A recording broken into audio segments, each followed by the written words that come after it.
നടി ഹണി റോസിന്റെ ഒരു FB post ഉണ്ടായിരുന്നു. ദ്വയാർത്ഥ പ്രയോഗങ്ങളിലൂടെ ഒരാൾ അപമാനിക്കുന്നുവെന്നായിരുന്നു ഹണി റോസിന്റെ ഫേസ്ബുക്ക് പോസ്റ്റ്. ഈ ഫേസ്ബുക്ക് പോസ്റ്റിന് താഴെ മോശം കമന്റ് ഇട്ടവർക്കെതിരെ ഇപ്പോൾ നടി പരാതി നൽകിയിരിക്കുകയാണ്. വിശദാംശങ്ങളുമായി ആൻമരിയ സണ്ണി കൊച്ചിയിൽ നിന്ന് ചേരുന്നുണ്ട്. ആൻമരിയ, വിവരങ്ങൾ എന്തൊക്കെയാണ്?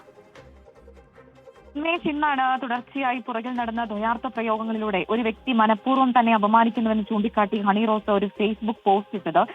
ഒരു ചടങ്ങിന് വിളിച്ചപ്പോൾ പോകാൻ വിസമ്മതിച്ചതാണ് തുടർച്ചയായി അപമാനിക്കാൻ ശ്രമിക്കുന്നതെന്നും നടി ഇതിനകത്ത് വ്യക്തമാക്കുന്നുണ്ടായിരുന്നു.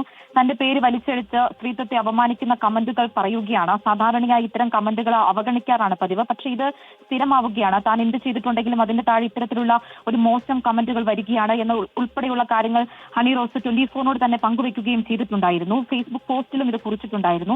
തുടർന്ന് ഈ ഫേസ്ബുക്ക് പോസ്റ്റിന്റെ താഴെ, അതായത് ദ്വയാർത്ഥ പ്രയോഗങ്ങളിലൂടെ ഒരാൾ തന്നെ അപമാനിക്കുന്നു എന്ന് ചൂണ്ടിക്കാട്ടി നടി കാണിച്ച ഈ ഫേസ്ബുക്ക് പോസ്റ്റിന് താഴെ തന്നെയാണ് മോശം കമന്റുകളുമായി നിരവധി ആളുകൾ രംഗത്തെത്തിയത്. ഈ മോശം കമന്റുകൾക്കെതിരെയാണ് ഇപ്പോൾ ഹണി റോസ് പോലീസിൽ പരാതി നൽകിയിരിക്കുന്നത്. സെൻട്രൽ പോലീസിലാണ് പരാതി നൽകിയിരിക്കുന്നത്. എന്തായാലും നിയമപരമായി മുന്നോട്ട് പോകാൻ തന്നെയാണ് ഹണി റോസിന്റെ തീരുമാനം. ഉന്മേഷ്. ആൻമരിയ സണ്ണിയാണ് വിവരങ്ങൾ നൽകിയത്.